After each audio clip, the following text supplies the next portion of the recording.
Hey everybody, welcome back to the Chaotic Little Book Corner. Today is going to be my May wrap up. Oh my goodness, how did it get to be May? I don't even know. I'm gonna go in least favorite to most favorite and let's dive in. I'm gonna be honest, I don't really think I had any terrible ratings. I think it was just some outweighed others. So the first one was sent to me for review. This is Clothed Female Figures by Christine Alloy. I enjoyed this. I did, and I'm not saying that in any way, shape, or form it's a bad book. I would actually highly recommend it.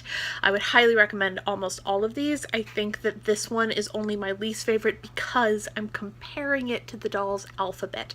The Doll's Alphabet is now my all-time favorite short story collection, and I read it right before reading this. I think that that really kind of put a damper on this book for me, and I think that I need to reread it at a time when I don't have my new all-time favorite short story collection within my head. This is a realist collection of short stories that I really enjoyed. I found that each one had its own very specific voice. I will say that the one thing that I was not a fan of is some of the voices felt a little bit rushed and a little bit less organized than others in terms of stories. I think that for me, in all of its glory, it was really a good book, but in all of its just story by story breakdown, I don't think that I enjoyed each and every story. However, I would absolutely read anything else that Kristen comes out with, if she comes out with any more, and I would love to see a full novel come out for her because I do like her writing style in most of the stories, and I find that her ideas are really bold and there's a lot of goodness to them. And when I say goodness, I don't mean like kind and gentle, I mean like just good grittiness. Speaking of good grittiness, this is Scrapper. This is by Matt Bell. This is a dystopian set in Detroit. Now, this book was really difficult for me to review. Now, for me, this story is interesting. It takes place in Detroit, where a young man who is a scrapper who goes around and finds scraps of metal in different places in Detroit that have been abandoned and then sells them for money, finds a young boy who has been kidnapped, and he saves him.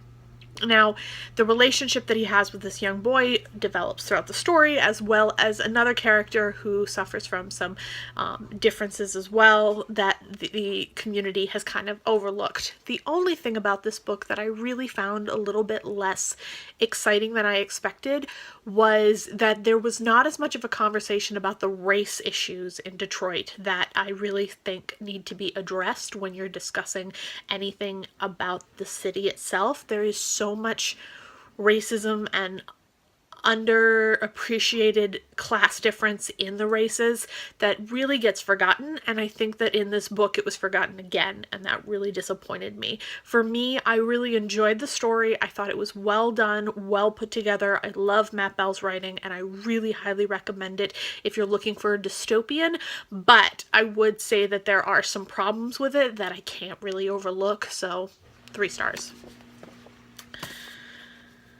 Then I have Bluett by Maggie Nelson. I enjoyed this book. I really did. I think that a lot of people love this book to the point where it's a favorite for a lot of people. I can totally see why. It's beautiful, well published, well put together, and really well executed. I think that for me, it had some really beautiful, stunning, startling moments, but overall, I found that I did not connect to it the same way that a lot of people did. I found that very many of the moments I understood and found that I had thought them before in my own mind, but at the same time, I didn't think that it was anything startling. I felt like it was a lot of just emotions and feelings that I've read in other books, just put into a really beautiful poem pamphlet style. I really do enjoy it, and I highly recommend it, especially if you like poetry.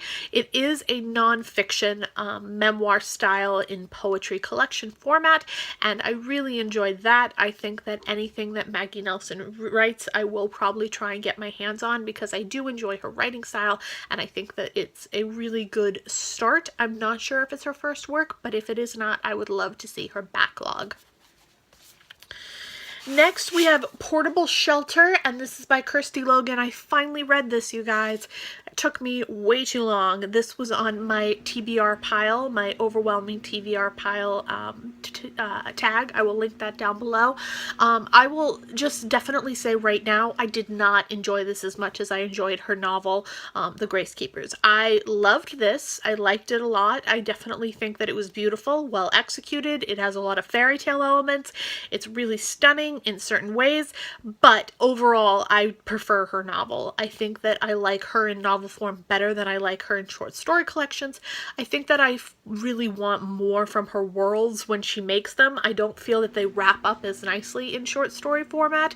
This is written from the perspective of two women who are having a child together. One of the wives is a full-time at-home mother, and while the other wife is at work, she tells her baby stories.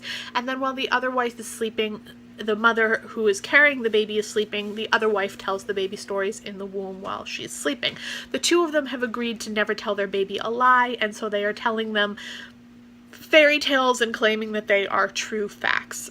It is a really beautiful way to look at the world, and it's a really wonderful experience and lovely to read, and I really enjoyed it, and I think that it's great. I definitely would highly recommend it, and I think that Kirsty Logan is someone I will read anything she comes out with, but I do enjoy her book, The Grace Keepers, way better, and by comparing the two of them, this had a lower rating. Mischling by Affinity Connor. I will tell you that I've already done a full in-depth review. I will link it down below. This book was a story of two identical twin sisters who are taken into a Nazi camp and are then experimented on. It was heart-wrenching, gripping, just startling and beautiful. I thought it had some sort of whimsical fairy tale elements to it, and I highly recommend it if you are a historical fiction person or if you have interest in any historical fiction based on Nazi Germany. The Blondes by Emily Schultz. This book was a surprise to me. I gave it 3 stars on Goodreads, but not because I didn't enjoy the story. The writing is why I gave it 3 stars. I think that Emily Schultz can write, but I think that she can write better than this. This book was blurbed on the front by both Stephen King and Margaret Atwood, which is really high praise. So I went into it with really high expectations, and I think that that definitely hurt the ratings on the star level. But all in all, I recommend it if you are in the mood for dystopian. This book is a story about a dystopian world where a young woman who has come to New York City is pregnant with her professor's child, and she is trying to get by. Now, she has just come to the New York City area, and one day she is down in the subway when she sees a woman who is blonde walking down the subway cars in a weird way, and the woman jumps on a teenager and throws her in front of the buses. Now, or in front of the subways, I should say. There it is, in front of the subways, after chewing on her. So this is the first of many instances where blondes have gone completely off the rails. There is a illness that is only affecting blondes, and women start to go to great lengths to hide their blondness because people are trying to quarantine them off for being blonde. This story had a lot of really great elements. It was very feminist, very bold, very dark, and very, very dystopian. I definitely enjoyed it, and it fills that, like, niche that I've been looking for right now, because right now I am in the middle of watching The Handmaid's Tale. As much as I am angry at Margaret Atwood, the TV show is incredible, and I'm so mad about it. But anyway, I've been in the need for dystopian ever since then, and this definitely fills that void. It was really well done, really well executed, very dark, and I'm not going to tell you too much because I went in with very, very high expectations because of the 2 people that blurbed it, and therefore I think I didn't give it its full chance, and I think that it deserves more of a chance, and I think that it deserves to be gone into a little more blindly, but it's really well done. The story is told from the perspective of the young girl who is pregnant, telling everything that has happened to her baby while she is quarantined in a area that the wife of the professor that she is having a child with has put her into. So it's pretty intense. Then we have our last book, the one I enjoyed the most. This was my 600-page book for the month. This is Shirley by Charlotte Bronte. This book is addressing quite a few things: feminism, class, the manufacturing industry during the 1800s, and a lot of other relationships like marriage and love and experience of a woman during the 1800s. This story takes place in a town where there is a manufacturing plant and a gentleman takes over it, and he ends up letting go several of the manufacturing workers and they end up trying to rebel. The story continues on from there and things are going astray. While that is happening, there are two women who are becoming friends, one of which is in love with the manufacturing plant owner, and the other one who the manufacturing plant owner is in love with, and that is Shirley. Shirley is a very strong-willed, very well put together woman who is very, very well off, or at least well off enough that she can marry well. And she has the expectation on her to marry well, but she is in love with someone else. And this was a really beautiful story. It was really well done. I really enjoyed it. I think that Charlotte Bronte is definitely one of, if not my favorite author of all time. This story was really well executed. It was stunning. It was fun. It was easy, and it was a really good read. It was fast, and I did not struggle with it at all. I'm sure that when this book came out, it was a rival to a lot of different things, and I can't tell you any more than that, but it definitely has some points in it where things go very differently than they would have gone in this time, in normal circumstances. So that is that.